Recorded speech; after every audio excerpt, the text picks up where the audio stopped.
Hello, everyone. This is Mr. Informal back with a new podcast. We are on the 115th edition of the Mr. Informal podcast. My name is Mr. Informal. It is me, Mr. Informal. In case you just already forgot, we are on episode 115. I hope you are doing well today. I hope you are doing safe. Apparently, it's toxic out there, but you just gotta keep it cool. Take a breather if you need to. 5 minutes, 15 minutes. Take a deep breath and just make sure you are focused. And so this is for the topic for today. Number 4 topics. Muji has filed for Chapter 11. Number 2, Instagram is making a TikTok alternative. It's called Reels. Number 3, Amazon is restricting third-party sellers. That's going to be interesting. Last but not least, number 4, speech fashion. What I mean by that is, in a recent NBA news, National Basketball Association, players will instead of players' last name, they will get to put any message they want. So, not only that, as you can see, some protests. So, there's going to be a lot of speech fashion out there. Going to give you my take. And let's not forget, make sure to add me on Instagram. That's MisterInformal. And then check out my website. I have some good stuff in there that you can check out. If you like technology and fashion, check it out there. And also check out the kind of items that I made. Those are all me. And that's mrinformal.com, MRINFORMAL.com. So, let's go ahead and start the podcast. An article from retaildive.com titled Muji USA files for bankruptcy. The U.S. arm of Japanese retail Muji filed for Chapter 11 last Friday. The company entered bankruptcy with 200 plus creditors and more than $50 million in liabilities, according to court filings. Wow. Reuters reported that the Muji is looking to close unprofitable stores, renegotiate leases in the Chapter 11 process after the retailer's 18 U.S. closed in March because of the pandemic. Muji stores openings in the U.S. have attracted lines of eager customers drawn to its minimalist home goods, beauty, and apparel products. A New York Times reporter once called the retailer Soho gloriously affordable. The company started in Japan in 1980 as a generic grocery brand focused on everyday basics with simplified packaging and low priorities. It arrived in the US more than a decade ago. Well, now, not only that, no brand qualities, and say that its origin was thorough rationalization of the manufacturing process with an eye creating simple, low-cost, good quality products. Well, look, they're not the only one, but it's disappointing that they did not survive. They actually filed for bankruptcy. Now, I'm not saying they're gonna basically close all stores. Well, they look like they close all stores, but I don't think they're gonna leave the U.S. I'm sure they'll come back to the U.S. or maybe reopen something.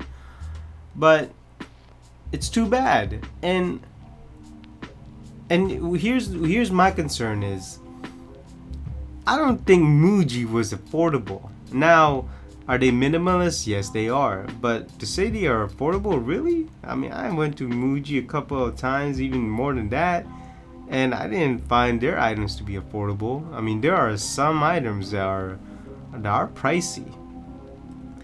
And to think that they would file Chapter 11 in this current time tells me that they didn't have enough cash flow. They probably did not have enough savings. And you're telling me that they have 200 plus creditors. 200 plus creditors. To me, Muji is like the IKEA of Japan, and yet it's more expensive than IKEA. Now, which design do I like better, Muji or IKEA? No, they have some good, they have some bad. It really depends on your style. The last paragraph, they said the combination of wiped out store revenue during pandemic closure and pressures from landlords to continue paying rent have already driven numerous retailers to bankruptcy since March. Kitchenware specialist Sur La Table or Sur La Table was among those to file this week, as CEO noting Incorporated is facing eviction proceedings and threats from landlords, as well as the need to re-engineering store footprint for the past COVID-19 era. Wow. Man, these landlords are quite hungry. I mean hungry. But going back to Muji, it's disappointing to learn that they didn't have enough cash flow. They did not have enough cash flow to survive maybe 3 to 4 months or even 5 months. It just tells you that the kind of condition that these stores have. You always hear about record-breaking profits, making profits, but it's certainly they're only paying the shareholders, the investors. I mean, I don't think they're even keeping enough savings for the company. So when things like this happen, then they're ready to file Chapter 11. And what happens? Well, the employees gets the bulk of the blame, or basically gets fired. But the shareholders don't care as long as you're making money. But the shareholders probably saying, "Oh, I'm losing because of this pandemic." Well, everybody's losing. But look, you can tell where people's heart lies. Is basically it's all money. And this when Muji, to me, probably had, to me, it could be a number of things: bad financial management, bad pricing, bad stores. I mean, why is IKEA doing so successful? And yet you don't hear about them filing for Chapter 11. You don't. And yet Muji is. So it's kind of interesting. Will Uniqlo be filing for Chapter 11 too? I mean, to me, Uniqlo is like Muji, but for fashion, for clothing. So it's too bad. It's too bad. So the next question is, where are the minimalist or essentialist people going to buy their items now? Is it going to be IKEA? Could it be Target? Definitely not Walmart, that's for sure. On to the next topic, the second topic from TechCrunch. Instagram confirmed its TikTok rival Reels, Reels, will launch in the US in early August. Instagram confirmed it's preparing to soon launch its TikTok competitor known as Reels. Such a bad name. I know what they're saying. The name is from film Reels. But in any case, the company expects to bring new video feature which is designed specifically for short form created content to platform in early August. According to a spokesperson, the US launch comes shortly after Reels' arrival in India this month. Following a ban TikTok in the market, Reels have also been tested in Brazil, France, and Germany. Instagram is taking advantage of TikTok's faults here, because TikTok is basically is banned from 50 countries such as India. I know US is thinking about it. India is definitely confirmed, because India is questioning TikTok's motives here. Think about this. TikTok is going to be banned in a lot of countries. In the later paragraphs, to move to more quickly roll out Reels to more markets comes as TikTok has come under intense scrutiny for its ties to China. India banned the app along with 58 other mobile applications designed by Chinese firms in June. The Trump administration more recently said it was considering a similar ban on TikTok for a reason related to national security. Yesterday, it said such decision could be just weeks away. Think about that.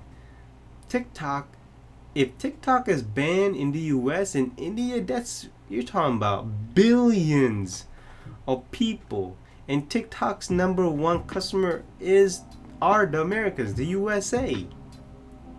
Not only that, billions of people are also lost in India. They're losing a lot of people. The stocks went down, maybe the investments can come down. Obviously, the investors' money going down. And so Instagram is basically, or Facebook, well, Facebook owns Instagram. Mark Zuckerberg is basically taking advantage of TikTok's fault. I mean, I don't have a problem with this because, well, it's capitalism. A Facebook spokesperson for the U.S. and international launch saying we're excited to bring Reels to more countries, including the U.S. in early August, without providing specific details. So right now it's in the testing phase. And so look, the TikTok generations, or maybe TikTok famous, well, they're gonna move on to Reels. Not only that, Reels will allow users to make a 15-second videos. 15-second. I mean, doesn't that remind you of a certain app long ago called Vine? It's too bad that Vine did not exist back then. Vine would have been big, very big. So in any case, I don't really have a problem with this, but I do have a problem of TikTok. That's why I don't have it. I never had it. I don't care if people have it. I don't care if you're famous at TikTok. That's you. But since TikTok is most likely going to be banned, well, we can all move to Reels. Maybe I'll install Reels once and for all. Maybe check out my dance move and do all that kind of stuff. You know, Mr. Informal dance move on Reels. I'm gonna call myself, you know, my username will be Mr. Informal for Reels. That would be my username. It's the most easiest thing to remember. But in any case, look out for Reels. The arrival of TikTok. Will TikTok survive being banned from India, or worst of all, USA? I don't know, but it's gonna be tough for TikTok, that's for sure. Moving on to the third topic from retaildive.com, titled Amazon preps for peak with restrictions on third-party seller warehouse space. With peak season looming, that's basically Christmas, Thanksgiving, fall and winter season, Amazon will restrict warehouse space based on inventory productivity for third-party sellers using Amazon fulfillment services starting August 16. The company told sellers notice on Monday. Wow. Amazon will open 33 new fulfillment stores this year according to the notice. Even though it's July, we're preparing early for the holiday season to meet sustained increased demand, and have already reduced our own retail product ordering to accommodate more of your products and help you continue to see sales grow. Maybe I should apply for Amazon.com. Not Amazon Prime, but maybe work for Amazon. We'll see. So in any case, they're preparing for peak season 2020, and they're probably not going to have their own space, so they're going to restrict third-party sellers' item space. After restricting incoming inventory to essential products due to capacity constraints in the early weeks of the pandemic in the US, Amazon is attempting to avoid a replay with those changes to FBA standards, according to Rick Watson, founder and CEO of RMW Commerce Consulting. Third-party sellers continue to make up half of sales on Amazon. Businesses commenting on official online sellers forums balked at the move, warning that it would discourage new product launches and favor very large sellers. Others worried that the standards could create a sticky situation for those relying on ocean freight to onshore product, as timing can vary greatly and out of stocks will affect inventory productivity measure. Well, Amazon is preparing for the worst, which in this case could be the best holiday season in a generation. Yes, I do think this will be big for Amazon this holiday season. So if I was a seller, I would have a big problem with this. If I was Amazon, it would be evil of me. Because think about it, Amazon, all the items in Amazon are not really sold by Amazon.com. It is sold by another person, and they use Amazon fulfillment, or they ship with Prime shipping, whatever. But the fact is, I don't know what Amazon's trying to do. I actually think this will discourage a lot of third-party sellers from using Amazon.com, because it will show that, oh, so you're trying to do this, huh? I mean, not only that, they're opening 33 new facilities. So why couldn't they just offload some of the Amazon products there? Have one facility that is just strictly Amazon.com's inventory, and have another facility where it's just all third-party seller. Why not do that? Are you telling me that both entity cannot fit in one facility? They can't share a facility? Is that what's happening?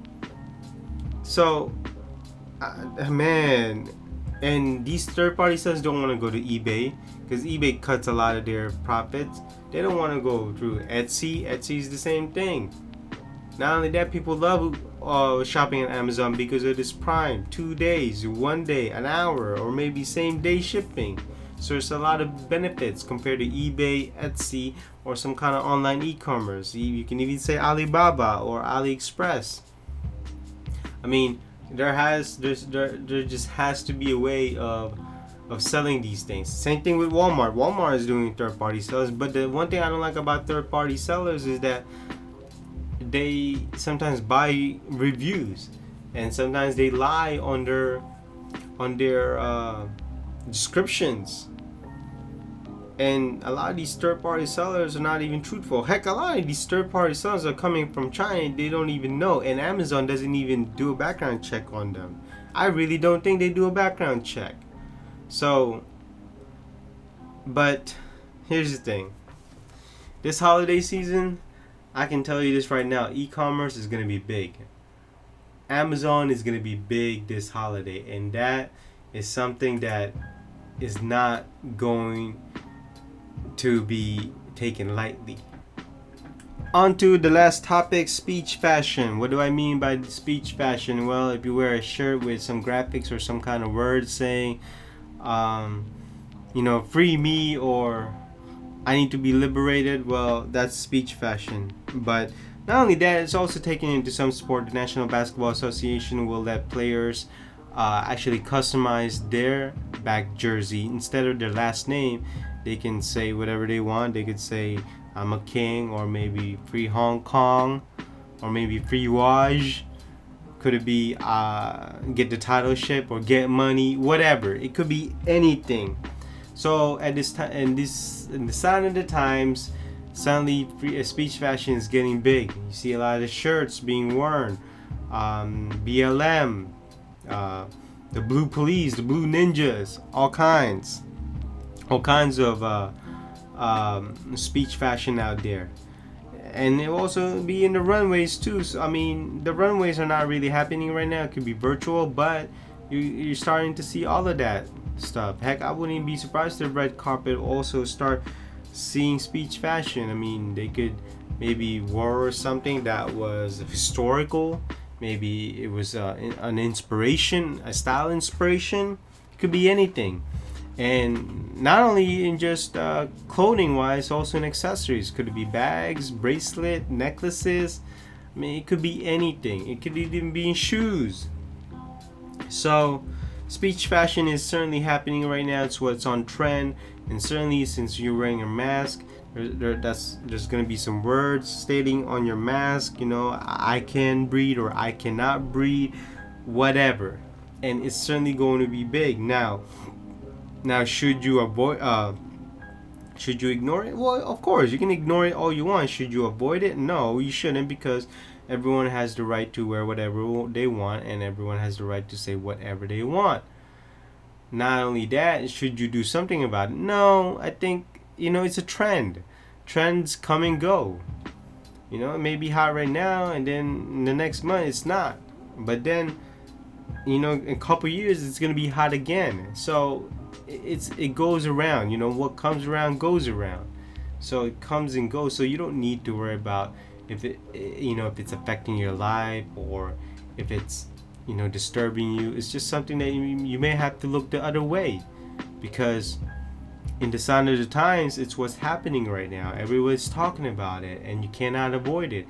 But it doesn't mean that you got to go crazy. It doesn't mean that you always got to listen and do whatever these people are doing. But look, if you have something that you believe in, you want to fight for, then you come to a protest and you want to be in the unison, then wear it, show it. But for those people who don't want to do that stuff, I would say to those people that you don't need to worry about it. I think that it should not affect your life. If you don't believe in it, that's you. If you believe in it, hey, that's good. I mean, it shouldn't have to affect your life. If it does affect your life, then that's a big problem, because you're letting these people control your life now. And so, speech fashion is going to be big. And watch out in the maybe in the early fall, especially in school. I mean, we don't know what's going on, but certainly in the sign of the times, it's the trend, and don't be surprised if it does come and go. Heck, don't be surprised if it comes back again. And so that concludes this podcast 115. I am Mr. Informal. I hope you listen to me all the way till the end. I hope I gave you some insights. I hope you learned something today. Again, do not forget to add me on Instagram, MISTERINFORMAL. Check out my store and check out my blog, Tech and Fashion. I write articles too. That's MRINFORMAL .com, MrInformal.com, MRINFORMAL.com. And so I will see you in the next podcast. Bye bye.